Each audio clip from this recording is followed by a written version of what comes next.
Now this topic I always wanted to teach you all because this is really important. Before we have seen the structures. Along with the structures, we need to know what are the key levels. Now there are two key levels always in every structure. All right. Let's take this example of the bearish movement first. Market is coming down, created a low, then made a higher low,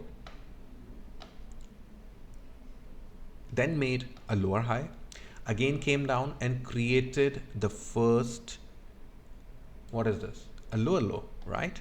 Along with this, when it created the first lower high, this is a very important place for us to mark, right?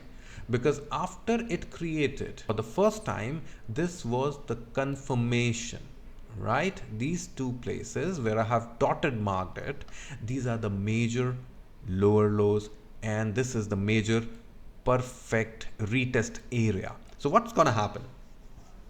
As soon as the market will move below this area, right, it is an opportunity for us to short it, correct?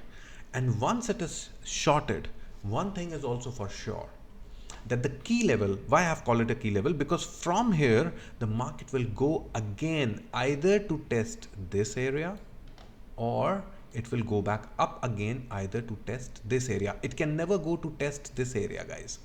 It will never go to test this area, but only this area might be tested or this area might be tested. So it's a very important key level. If you go on the opposite side, if you're looking for a long, the same thing will happen as market has created a bullish trend here. All right. So the second higher high and a higher low created will become a perfect retest for this price to move down and test. Either the market will test this area and then move up back again like this, or the market can come down to the extreme low that it created first and then move up back again.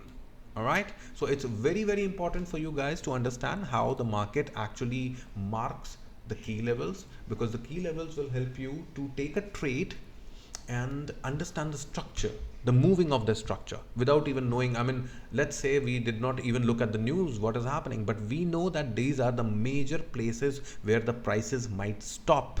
When you know that where the prices might stop, you will of course get an opportunity if you will go on a small time frame, correct? So that is why these are important. I hope everybody has understood it. If not, watch the video again, listen to the explanation again. All right.